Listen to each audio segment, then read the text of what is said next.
السلام عليكم. اليوم رح نعمل خبز البالون بالماء المغلية ومن دون خميرة بطريقة كتير سريعة وكتير مميزة. تابعوني لحتى تستفيدوا. بداية أحبائي عندي ربع كوب من الماء المغلية. مفروض وقت نعمل خبز البالون يكون عندي ماء مغلية. حطيت ملعقة سكر وشوي صغيرة من الملح. رح نحركن كتير منيح مع بعضن مثل ما شايفين بهيدي الطريقة. هلأ بدي نزل عليهن كوب من الطحين أو الدقيق الأبيض، بنزله تدريجيا. منصير منحركن بهيدا الشكل. خبز كتير طيب، فيكن تعملوه بطريقة سريعة جدا، مش ضروري انه يخمر ابدا احبائي. مجرد ما انه نعجن العجين بسرعة منبلش فيها، ساعتها منحصل على أروع خبز مقرمش وكتير طيب. تابعوني لأنه فعلا اليوم الطريقة كتير مميزة. هون بعدني عم ضيف شوي شوي الطحين، يمكن نحتاج زيادة ملعقتين من الطحين. ليه؟ لأنه الطحين من بلد لبلد بيختلف. مستمرة بالعجن مثل ما شايفين أحبائي، ما ضفت ولا أي شي، بس اكتفيت بملعقة السكر يلي رح تعطيني لون ذهبي كتير حلو، واكتفيت كمان بالملح. خبز كتير سهل وأكتر من رائع بطريقة كتير بسيطة ومن دون تعقيدات. بعدني مستمرة بالعجن مثل ما شايفين لتتشكل عندي عجينة غير لاصقة. هي عجينتي مثل ما شايفين ما بتلزق أبدا بالإيد، مثل ما شايفين هيك مفروض أحبائي تكون العجينة. هيك بتكون عجينتي جاهزة. أنا عملت هون كمية صغيرة، أكيد أنتو إذا حابين فيكن تكتروا كمية العجين. منصير منعملها بهيدا الشكل مثل ما شايفين.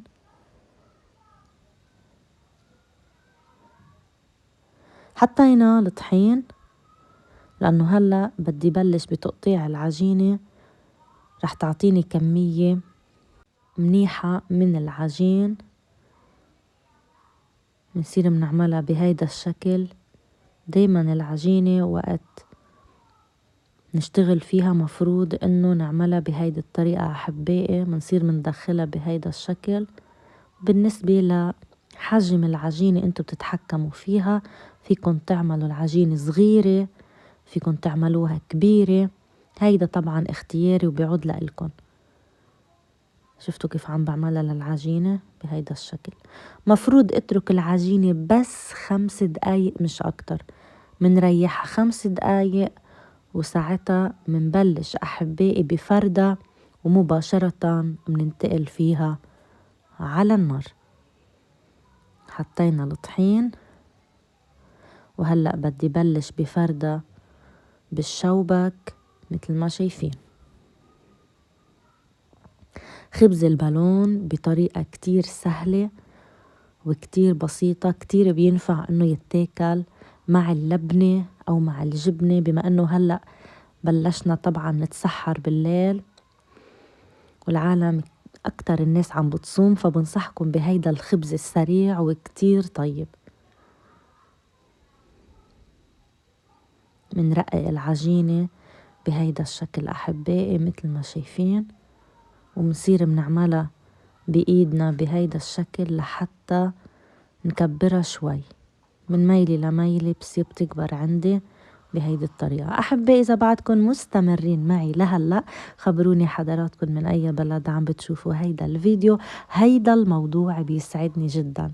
إذا بعدكن ما اشتركتوا بالقناة شو ناطرين؟ بسرعة اشتركوا بس كلمة اشتراك أسفل الفيديو مع تفعيل الجرس الأحمر.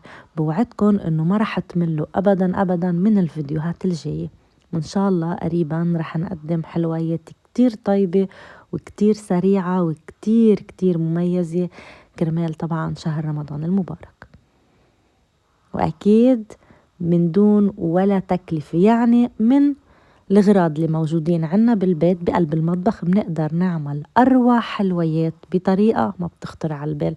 هون عملت كمان مثل ما شايفين هيدي العجينة كبرتها شوي، حبيت اني اعمل رغيف كبير بهيدا الشكل.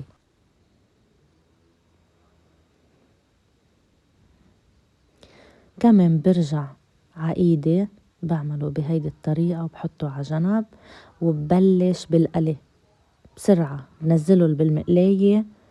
طبعا أنا حاطة زيت وببلش نقلي. ولا أسهل من هيك أحبائي خبز البالون بينفخ مثل ما شايفين غير شكل ما شاء الله، طعمته كتير كتير طيبة. وإذا بتحبوا فيكن انتوا عم تفردوا العجينة تضيفوه للسمسم، بيصير عنا خبز السمسم المنفوخ بطريقة كتير سهلة. بس مساقبة انه ما عندي سمسم اليوم فحبيت اني اعمله للخبز بهيدي الطريقة. وين اللايك للفيديو؟ بسرعة اعملوا لايك للفيديو، وبسرعة كمان عملوا شير لكل الأصحاب، لكل الناس تستفيد من هيدي الفكرة اللي كتير حلوة. خبز البالون السريع مثل ما شايفين بفكرة كتير بسيطة وكتير سهلة، وأهم شي من دون تعقيدات. إن شاء الله يا رب أحبائي كل الوصفات اللي عم أقدم لكم إياها تكون وصفات كتير بسيطة وكتير سهلة وتستفيدوا منها. هيدا الموضوع كتير بيسعدني. شوفوا هيدا الرغيف كيف طلع عندي، شوفوا هاللون الذهبي، هيدا اللون بسبب ملعقة السكر اللي نحن حطيناها ما شاء الله.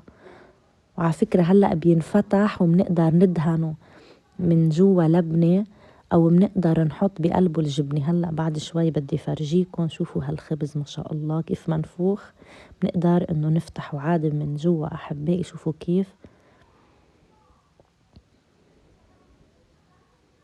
عن جد شي بشهي. جربوها للطريقة، شفتوا بيفتح كلياته، ولا أروع من هيك خبز. جربوها للطريقة وعن جد رح تدعولي كتير طيب وكتير مميز. شوفوا كمان رح افتح كمان هيدا. إن شاء الله يا رب فيديو اليوم يكون كتير حلو وحبيتوا الفكرة. بتمنى من كل قلبي كل شي عم أقدم لكم إياه يكون حلو وسهل وسريع وبسيط. شوفوا اسم الله من الداخل، يعني بعد شوي بدي أحط بقلبه لبنة مع شوية زيت زيتون وكباية شاي وحده كاسة زيتون أخضر، وعن جد ساعتها شي بشهي. شوفوا هالجمال كلياته. شوفوا هيدا كمان شو حلو شكله. يلا قوموا جربوا الطريقة إذا عندكم طحين وسكر وملح بالبيت. هيدا كان فيديو اليوم أحبائي، إن شاء الله تكون الفكرة عجبتكم وحبيتوها. أنا هلأ بدي ودعكم إلى اللقاء.